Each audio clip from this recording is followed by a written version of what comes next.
예, 안녕하십니까. 미디어치 TV 오늘 토요일, 현재 뭐 실시간으로 나가고 있고요. 이거를 편당 잘라서 유튜브 저장소에도 올릴 테니까 많이들 시청 바랍니다. 오늘 좀 중요한 말씀을 좀 드리겠습니다. 이 소재 자체가 굉장히 중대한 문제인데, 이 첫 번째로 지금 문재인 민주당 후보의 북한 유엔 인권 결의안 관련 진실, 거짓, 이게 막 복잡하게 뒤엉켜 있습니다. 물론 저 같은 사람 입장에서는 전혀 복잡하지가 않아요. 저는 지난해 10월에 이게 이슈가 될 때 이미 송민순 회고록을 완전히 완독을 했고, 그 당시 문재인 쪽의 변명, 거짓말 다 확인을 했고, 그리고 지금 나오는 송민순 이제 장관과 문재인 측의 공방에 대해서 나름대로 진위관계를 저는 뭐 완전히 파악하고 있기 때문에 저 같은 사람 입장에서는 복잡할 게 하나도 없는데, 이걸 모든 국민들이 송민순 장관 회고록을 다 완독하지 않았을 거 아닙니까? 그런 사람들이 볼 때는 이게 누구 말이 맞지? 헛갈리게 되고, 제가 볼 때는 문재인 후보 측은 그걸 노리고 있는 게 아닌가. 잘 모르는 국민들만 현혹시키면 된다. 송민순 장관 회고록이 뭐 한 10,000부가 팔렸다는데, 대한민국 뭐 한 4천만 국민 중에서, 그러니까 즉 4천명, 5천만 국민 중에서 한 5천 명 중에 한 명만 이제 완독을 한 거라고 보는 거죠. 그러니 4,999명만 속이면 되는 거예요. 저 같은 사람은 속일 필요가 없는 거죠. 문재인 후보 입장에서는. 5천 명 중에 한 명이니까 저는. 그런 이게 참 보통 문제가 아니죠, 이게. 자, 먼저 그 배경을 좀 설명드리겠습니다.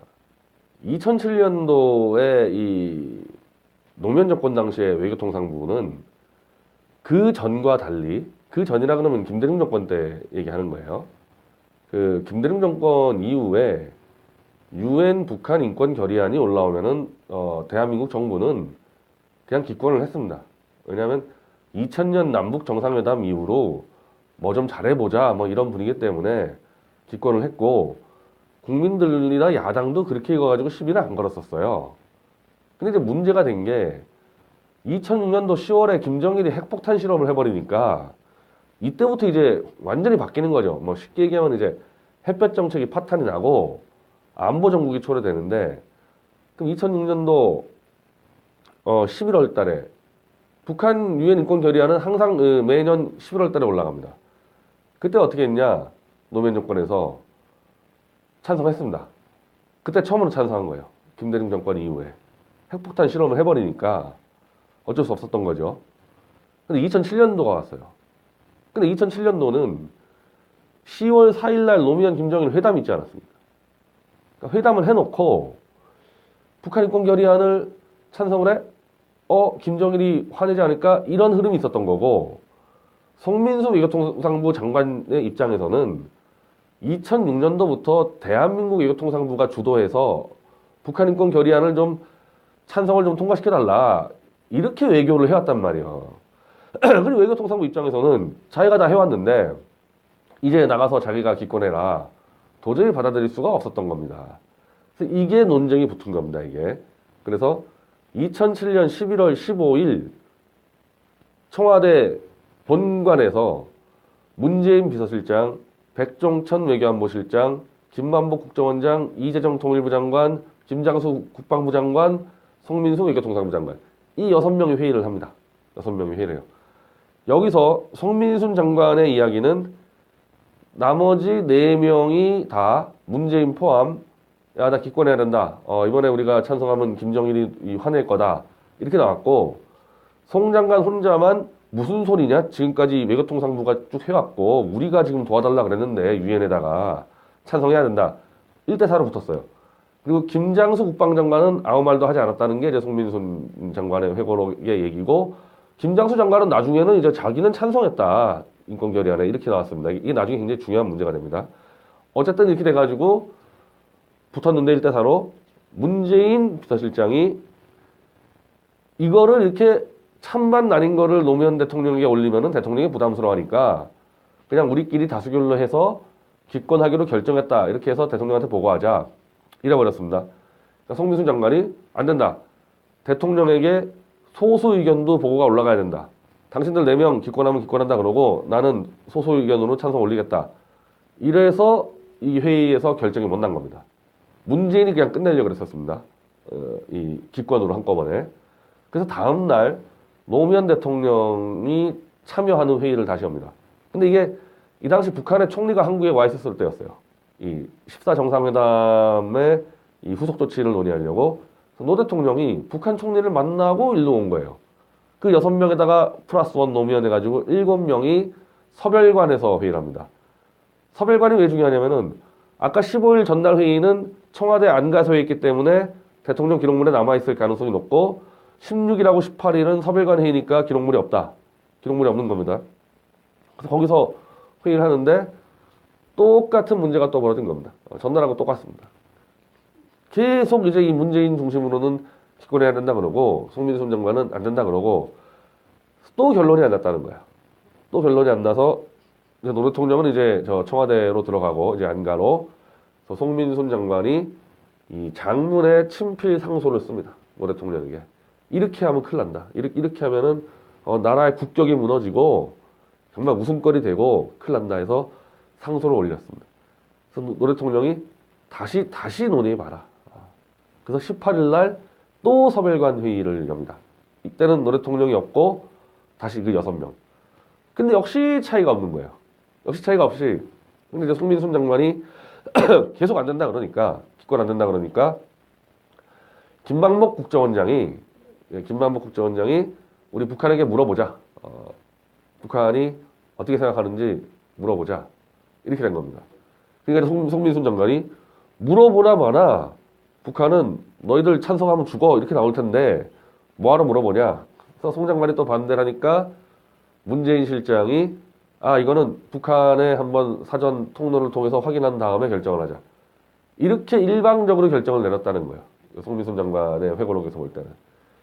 송 장관이 이제 오면서 굉장히 자괴심이 들었다. 이제 자괴심이 들었다면서 어쨌든 업무를 해야 되니까 20일 날 노무현 대통령이 아세안 플러스 3 회의를 위해서 싱가포르로 가는데 거기에 송민순 외교통상부 장관과 백종천 외교안보실장이 같이 갑니다. 싱가포르에. 그래서 싱가포르의 호텔에 갔더니 노 대통령이 방으로 오라 그래서 이제 거기 들어가니까 백종천 외교안보실장이 이 문서를 보여줍니다. 국정원을 통해서 북한한테 받은 문서라고 송민순 장관한테 보여주는데 그 내용이 바로 너희 찬성하면 죽어. 뭐 쉽게 하면 그 얘기예요. 이거만 다 공개가 됐죠. 이 내용은 이제 공문으로서. 이제 그걸 보고 이제 송 장관이 포기를 하고 이제 우울해 있는데 이제 노 대통령이 이제 부르더니 괜히 물어봤다. 이거 물어보다 마나 뻔한 건데 괜히 물어보고 차라리 그냥 찬성을 하고 송 장관 당신 사표를 받고 그렇게 하는 게 맞지 않았겠냐.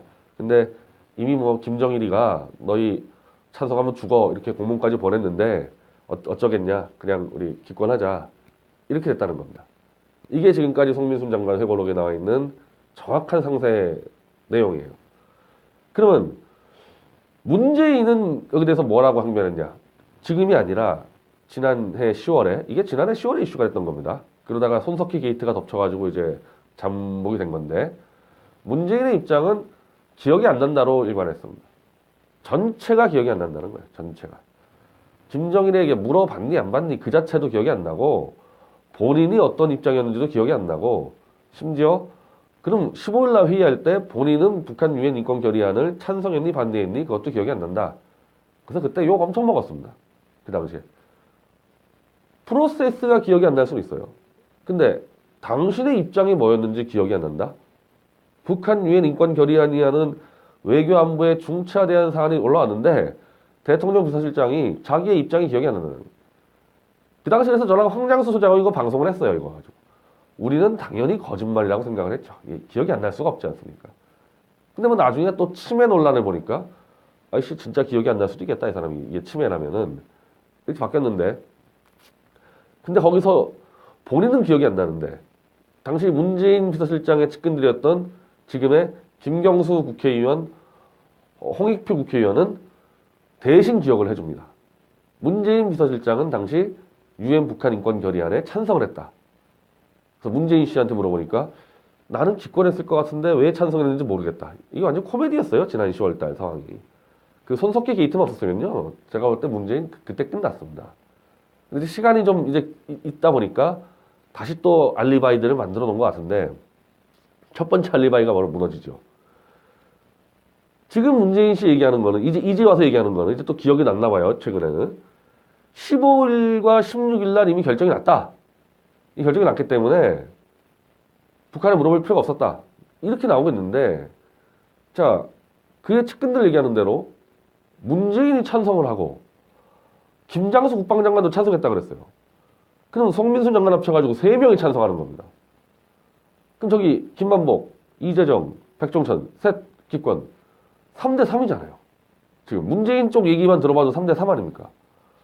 3대 3이면 팽팽히 맞서야지 어떻게 다수 의견으로 다수결로 통과가 됩니까?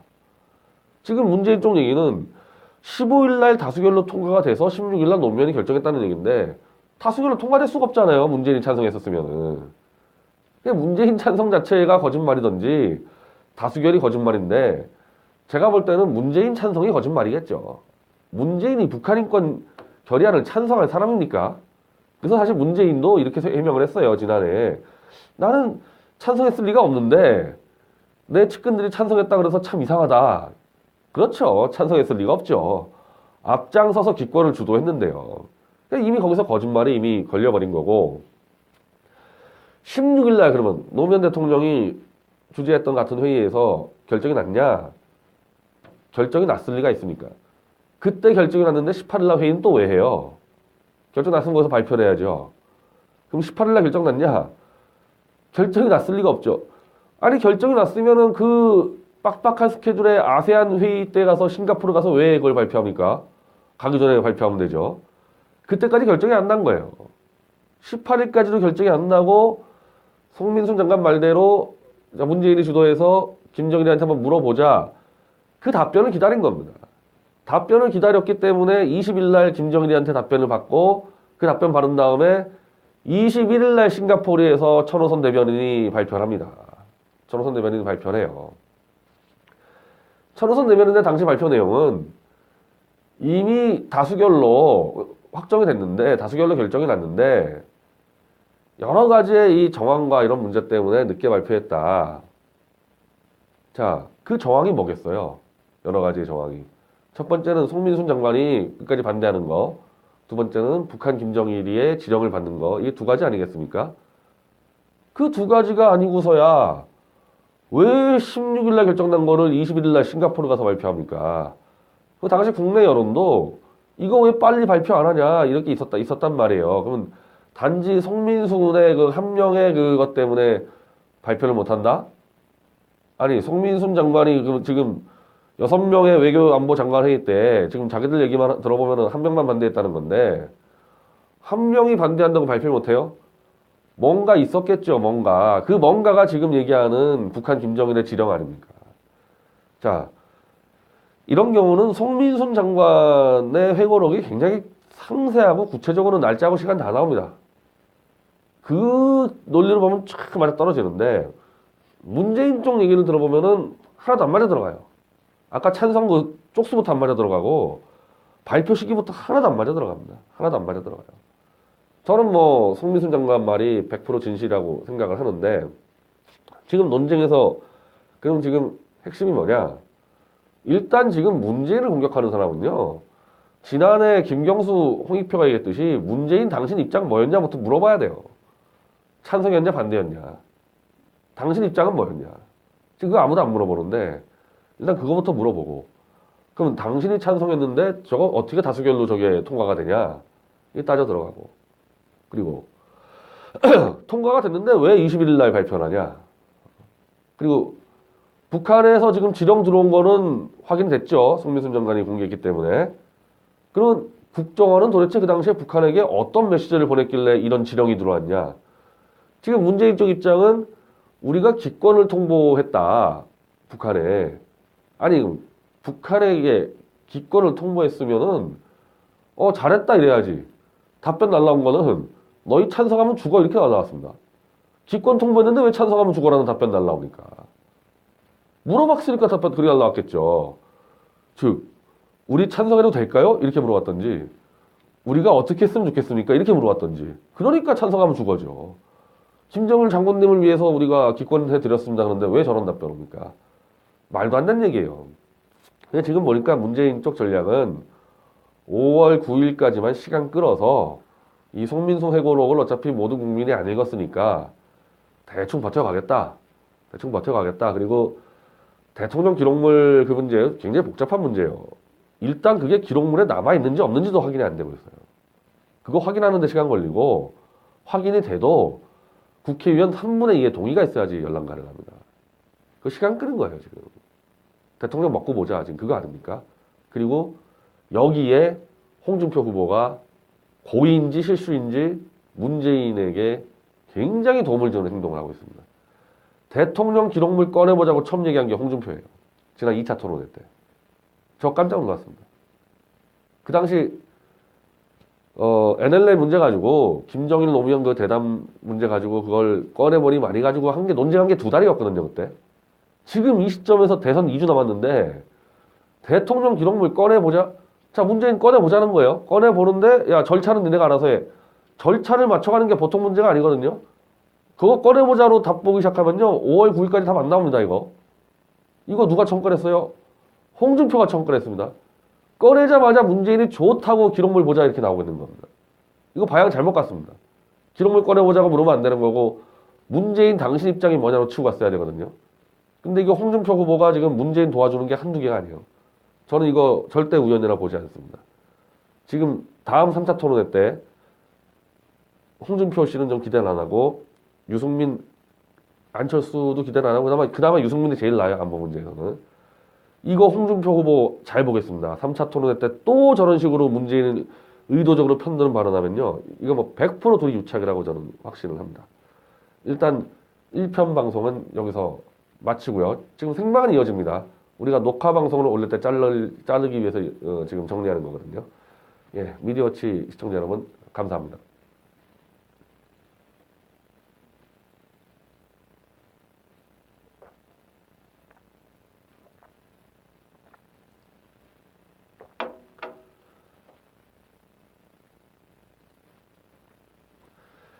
예, 미디어워치 시청자 여러분 안녕하십니까.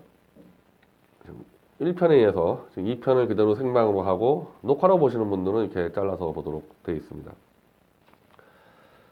그제 어제 전국이 뭐 문재인의 김정일 지령 문제와 홍준표의 돼지 발정제 문제가 완전히 전국을 덮쳤는데 문재인 관련해서는 제가 1편에 상세하게 설명했습니다.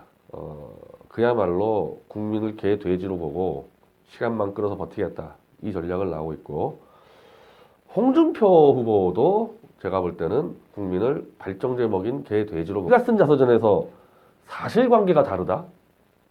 그런 경우 있습니까? 자기가 자기 자서전을 썼는데 거기 남의 얘기가 들어와가지고 남이 시비 거는 경우 있죠. 이거 사실관계 다르다. 자기가 자서전 써놓고 사실관계가 다르다? 아까 제가 설명드리지 않았습니까? 그러면 돼지 발정제 먹인 그 특수 강간 사건도 남이 한 걸 자기가 한 것처럼 거짓말로 썼다면 그 자서전에서 내용은 그 어디까지가 진실이고 어디까지가 거짓말입니까? 어디까지가 진실이에요? 본인도 사실관계가 다르다고 인정하고 있는데 이건요 발정제 먹인 것보다 더 큰 사건입니다. 이 사람의 말에 대해서 이제 아무도 신뢰 못하는 겁니다. 자서전까지 다 거짓말이야 그러고 있는데 어떻게 믿습니까? 그냥 이 사람이 지금 말 바꾼 게 한두 개가 아니잖아요, 지금까지. 탄핵에 대해서 말 바뀌죠. 뭐, 한두 번이에요, 지금 이 말 바뀌고 있는 게. 유승민과 단일화는 하는 겁니까, 안 하는 겁니까? 박지원과 손잡는 건 잡는 겁니까, 안 잡는 겁니까? 수시로 말이 바뀌어요. 자기 유리할 때 이렇게 했다, 저렇게 했다, 거짓말했다. 이런 사람이 보수의 리더? 마지막 희망? 정말 보수다 떼죽음 당할 일 있나요? 2012년 총선 때 김용민이 그 총선 때 떠든 말 아니에요. 10년 전 20대 후반 때 김정민이가 방송하면서 음담패설, 김구라랑 같이 포르노 본 얘기, 그리고 무슨 뭐 라이스를 뭐 강간해보자. 이거 라이스 강간을 한다 논의한 게요. 범죄 안 되죠. 왜? 실현 불가능한 얘기니까. 그냥 지들끼리 떠든 거예요. 그냥 음담패설로 잡담으로. 이걸로 보수 쪽에서 김용민 사퇴 운동 안 했어요? 지금 홍준표에 줄 서 있는 태극기 파리들 제가 알기로는 전체가 다 김용민 사퇴 운동하고 했는 걸로 알고 있는데 그 성경선 목사나 다 하지 않았습니까? 그것도 김용민 20대 때 얘기입니다. 그거 나중에 10년 뒤에 문제 삼은 거예요. 우리가. 그럼 홍준표 이거는 강간모인데 젊었을 때 뭐 해볼 만 할 수 있다? 그래가지고 무슨 보수 자 한국의 보수는요 미국식 보수가 넘어 들어왔기 때문에 청교도식 윤리가 포함되어 있습니다. 이게 달라요. 일반 보수하고 기독교 보수죠. 지금 그때 김용민의 음담패설을요 기독교계에서 다 응징하러 갔습니다. 근데 이건 놔둬요? 강간모의는 우리 편이니까. 이런 보수가 있고 이런 기독교가 있습니까? 떼죽음 당합니다. 떼죽음 당해요. 오늘 뭐 서울역에서 홍준표 씨가 또 태극기 집회 나온다는데 그때 김용민이가 이제 총선 때 요거 얻어먹으니까 낙검수 김어준이가 한 2만 명, 3만 명 모아서 그것도 대부분 여자 팬들 나와가지고 막 김용민이 울고 있으니까 괜찮아. 저 그때 굉장히 웃었는데 지금 보니까 아니 김용민은 뭘 잘못했나 나 이제 그 생각이 들어요. 내가 볼 때. 아니 젊었을 때 음담패설 못하나? 아니 저는 안 했나? 젊었을 때 음담패설? 그게 뭐가 문제예요? 그걸 가지고 울고 그 여자들 팬 나와서 괜찮아 이제 볼 때 그 사람들은 잘못한 게 하나도 없는 것 같아. 근데 오늘 서울역에서 나 또 태극기 들고 그 짓 할 것 같은데 홍준표 강간미수 특수강간 가지고 괜찮아 이 짓 할 거 아니야 태극기 부대들? 이게 무슨 이게 개망신이 아니라 보수니 기독교니 이거 다 깃발 내리세요. 그 짓 하려면. 그 응징을 하고 이건요 안 돼. 이게 후보 사퇴시켜야 됩니다. 그 돼지발정제 먹인 사건을 지 스스로 공개했다. 이거 후보 사퇴시켜야 되고 거기다 플러스 알파로 자서전을 거짓말로 써요. 자서전을 거짓말로 썼다는 게 거짓말이죠. 거짓말 지금 몇 개 걸쳐 있습니까? 이거. 이런 사람을 보수와 기독교가 지지래요. 이런 짓 하고 당하니까 거짓 탄핵, 사기 탄핵에 대해서 우리가 속수무책 당한 거 아닙니까? 이러고 다녔으니까 보수들이 또 그 짓을 해요. 그래 놓고서 자 홍준표요. 제가 다음 방송 때 얘기하는데 이미 끝났습니다. 이미 끝났고 이 건 때문에 끝나는 게 아니라 이미 제가 볼 때 문재인에 포섭되어 있습니다. 다 같이 끌려가서 문재인한테 떼죽음을 당할지 보수의 가치를 지켜서 미래 비전을 갈지 빨리 결정들 하십시오. 감사합니다.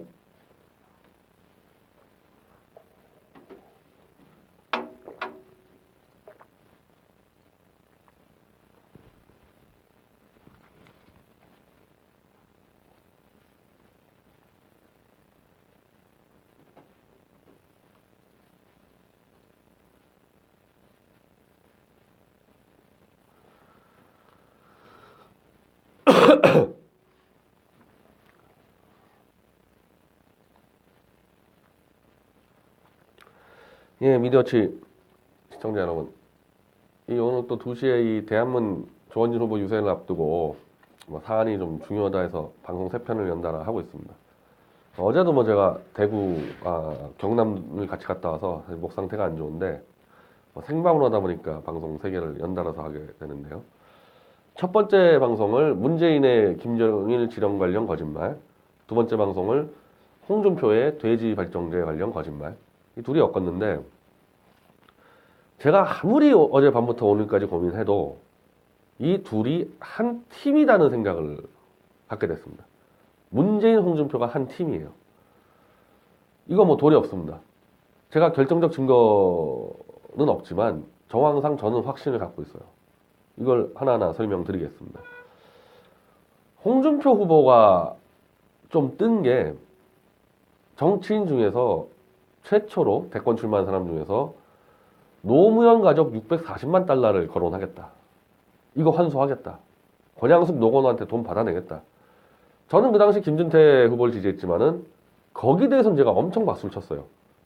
다들 아시겠지만 제가 봉하마을만 2번 내려갔고 민주당, 국민의당, 바른정당 3번의 집회를 통해서 노무현 가족 640만 불 특검 수사를 통해서 권양숙을 구속시키고 640만 달러만 받으면 안 됩니다. 과징금 5배, 3천만 달러 받아낸다. 이거 제가 운동하고 있지 않습니까? 그랬던 사람이니까 당연히 제가 홍준표 후보에 대해서 얼마나 지지를 했겠어요. 그 부분에 대해서는. 그리고 홍 후보가 TV 토론 나가면 10분 안에 문재인 쓰러뜨릴 수 있다. 저는 그거를 100% 믿었어요. 왜냐하면 노무현 가족 640만 달러만 제대로 치면요. 10분이 뭡니까? 5분 안에 그렇게 시키고요. 송민순 장관 김정일 지령권으로 5분 안에 그렇게 KO 시킬 수 있습니다. 충분히 시킬 수 있어요. 그거. 그런데 1차 토론회 때 홍준표 후보가 노무현 가족을 얘기하지 않고 이건 핵심이 가족이에요. 가족이 중요한데 가족을 빼버리고 노무현이 640만 달러 받지 않았습니까? 문재인이 받은 적 없습니다. 화를 내요. 책임지십시오. 바짝 겁을 먹었습니다. 홍준표 바짝 겁을 먹고 더 대꾸도 못하고 끝냈습니다. 제가 그때만 하더라도 야 이분이 실수를 했구나. 실수했을 거라고 생각을 했어요. 그래서 아마 미디어치 TV에서 방송하지 않았습니까? 공격 방식이 틀렸다. 노무현 가족이 640만 달러를 직접 받았고 박연차한테 노무현이 박연차한테 요청했냐 안 했냐 가지고 수사를 하다가 검찰은 노무현이 박연차한테 내 부인에게 줘, 아들에게 줘 요청을 했다는 거고 노무현은 난 그런 적 없다. 그러고 뛰어내렸기 때문에 노무현이 받은 건 아니에요. 정확히. 받은 건 권양숙과 노건호와 노정현이고 누가 시켰냐 했을 때 노무현이 시켰다 그랬지만 노무현이 그걸 부정하고 뛰어내렸기 때문에 노무현이 시켰다고 얘기할 수도 없는 겁니다. 이 상황에서는. 그러면 누굴 공격해야 됩니까? 지금 뛰어내린 사람이 뇌물 받았다고 공격이 가능합니까? 받은 사람 그걸 가지고 지금도 호화주택에서 살고 있는 권양숙 노건호를 공격했어야죠. 그리고 그때 돈 받을 때 비서실장 누구였어요? 문재인이죠. 권양숙은 아예 청와대 안가에서 박연차 측근이 100만 달러 들고 와서 그 100만 달러를 문재인 측근인 정상문 총무비서관한테 주고 그 돈을 권양숙이 가져갔는데 노면 몰랐다 치자 이겁니다. 문재인 오른팔이 돈을 받았는데 비서실장 밑에 총무비서관이 바로 직속이거든요. 그 돈이 권양숙 여사한테 들어갔는데 영부인한테 문재인 책임 없냐 당신? 당신 뭐 했냐 그때? 이 질문 한 방이면요. 한번 생각을 해보세요. 그 질문 했을 때 문재인이 어떻게 답할 겁니까? 대국민 사과해야 돼요. 문재인은. 제가 영부인 잘 못 모셨습니다. 사과해야 되지 않습니까? 난 몰랐다. 어떻게 뻔뻔하게 나옵니까? 저는 홍준표가 당연히 이렇게 공격할 줄 알았는데 두 번째 토론에서도 또 똑같이 노무현이 뇌물 받았습니다. 책임지십시오. 문재인 그럴 리 없습니다. 끝났습니다. 1차, 2차 똑같았어요. 자유한국당에서요. 이 문제에 대해서 정준길 대변인하고 변한봉 변호사가 조사해가지고 방송 정말 상세하게 내보냈거든요. 저보다 더 상세하게 조사했습니다. 아니 보고서 안 줬겠어요? 밑에서? 정준길 대변인이 이런 식으로 공격하라 그랬겠습니까? 노무현 받아먹었다고? 이걸 2차까지 가면서 문재인이 오히려 면접을 썼습니다. 노래통령 돈 안 받았다. 너 책임질 수 있네. 자, 홍준표가 노무현이 돈 안 받았으면 내가 뭐 후보직 사퇴하겠다. 노무현은 안 받았다니까요. 노무현은 안 받았다니까요. 이거 왜 이럽니까? 왜 스스로 벼랑으로 떨어집니까? 문재인은 의기양양하고. 저는 이게 두 번이 반복되니까 실수라고 보질 않아요. 문재인은 완전히 KO시킬 수 있는데도 의도적으로 자기가 KO 당하는 겁니다. 그럼 이것만 그랬냐 이것만. 아까 말씀드린 대로 지금 그나마 유승민 때문에 지금 버티고 있는 겁니다. 저 유승민 뭐 사기 탄핵의 주적이라 보지만 TV 토론에서는 그나마 유승민 때문에 지금 안보 이슈 되고 있는 거예요. 자, 송민순 거 가지고 유승민이 막 치는데 물론 그것도 유승민 좀 공격이 빗나갔지만은 그건 무조건 문재인 당신의 입장이 뭐였냐고 물어봐야 되는 겁니다. 김정일 지령에 대해서는. 근데 어쨌든 조금이라도 코너로 몰았어요. 유승민이 문재인을. 근데 갑자기 홍준표가 끼어들더니 대통령 기록물을 보자. 여기서 문재인이 빠져나옵니다. 우리가요. 권투하다가 저는 뭐 권투 워낙 좋아하니까 코너로 몰아가지고 막 두들겨 패고 있는데 갑자기 심판이 들어와가지고 빼내는 경우가 허다해요. 허다합니다. 그거 뇌물 먹고 하는 겁니다. 대부분. 그렇게 해서 승패가 결정나는 경우가 많아요. 그게 딱 그랬습니다.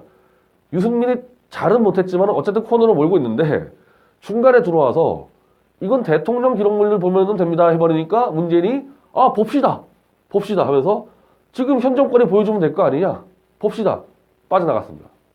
완전히 빼줬어요 홍준표가. 그럼 이것도 홍준표가 몰랐을까? 이거 지난 10월에 이슈 다 됐습니다. 대통령 기록물이 최소한 16일 18일 회의는 없고 15일이 있을까 말까 한데 있을지 없을지도 모르고 있어도 보는 절차가 너무 까다로워서 힘들다는 게 다 들어왔는데 왜 대통령 기록물 얘기를 끌고 나와서 문재인을 빼주고 문재인 지금 이 시간도 그래요. 야 우리 다 까자 보자 보는데 저 시간이 걸려요 시간이. 그리고요 대통령 기록물이 회의라는 게 속기처럼 쫙 나오는 게 아니에요. 자 그 당시에 어떤 입장 이렇게 나와 있을 수도 있습니다. 문재인이 원하는 대로 6명 회의자 중에서 5명 기권으로 정했고 송민순만 소수 의견 이렇게 나와 있을 수도 있어요. 이렇게 되면요 문재인 알리바이에 오히려 도움이 됩니다. 대통령 기록물 볼 거 하나도 없어요. 그거는 보려면은 국정원이 북한 김정일에게 물어본 그 지지서는 볼 필요가 있지만은 아무 쓸데없는 대통령 기록물을 이슈시킨 거 홍준표예요. 문재인 너무 좋아하고 있습니다. 토론에서 문재인을 KO시킬 2건을 홍준표가 지금 다 빼준 겁니다. 자 그리고요 이렇게 홍준표가 문재인에게 충성을 하니까 돼지 발정제가 이슈가 됐을 때 우리 당도 그렇고 국민의당, 바른정당, 정의당 모든 정당 심지어 잘 모르는 노동당까지도 사퇴해라 홍준표. 이건 당리 당장 문제가 아니라 젊었을 때 특수강간 모의했다고 자랑스럽게 적어놓은 것 자체가 그건 정신상태가 문제가 있기 때문에 후보 사퇴 요구하는 게 너무 당연한 겁니다. 근데 유독 문재인의 민주당만 끝까지 성명서 안 내다가 심지어 이제 국민의당이 저거 왜 안 내냐 저거 홍준표 지켜주려고 그러는 거 아니냐 이 말까지 나오니까 박강원 대변인이 뒤늦게 나타나서 홍준표는 사과해라 끝. 후보 사퇴하라는 얘기는 안 했어요 민주당에서. 일단 토론회 때 너무 많이 도와주는 게 있고 그리고 뭐 홍준표가 사퇴하면 그 표가 이제 안철수한테 갈까 봐 이런 이해관계 있지 않겠어요? 하여튼 둘이 지금 묘하게 지금 주고받고 있고요. 홍준표 원래 처음에 이 대선 나올 때 뭐라 그랬습니까? 유승민과 단일화 한다 그랬죠. 100%. 한두 번 얘기한 게 아니죠. 그리고 심지어 박지원과 영원한 정권을 만들고 싶다. 안철수까지 단일화하겠다. 이 자세로 나왔기 때문에 우리 태극기 집회에 대해서 인민재판이니 민중민주주의니 엄청 욕을 하고 박 대통령 대해서 향단이라고 모욕을 하고 그렇게 나오지 않았습니까? 근데 어제 보니까 누구와도 단일화 없다. 완주한다. 오늘 또 태극기 집회를 나온대요. 우리가 아니라 저기 서울역에다가. 아니 어떻게 이렇게 갑자기 스탠스가 바뀌죠? 어떻게 이렇게 바뀌어요? 스탠스가? 근데 제가 볼 때 문재인이 굉장히 좋아할 스탠스로 바뀌었어요. 문재인이 저걸 원하거든요. 홍준표가 유승민이나 안철수와 단일화 없이 독자로 가서 보수표를 묶어주고 지금 유승민은 별로 영향력이 없지 않습니까? 표에 대해서는. 그래서 안철수를 깨겠다. 이 전략에 지금 홍준표는 충실하게 바꿔줬습니다. 원래 전략하고 바뀌었어요. 지금 이런 게 과연 우연일까? 이렇게 딱딱 맞아떨어지는 게 그럼 홍준표의 지금 위치를 보자는 겁니다. 홍준표는 이미 성완종으로부터 1억의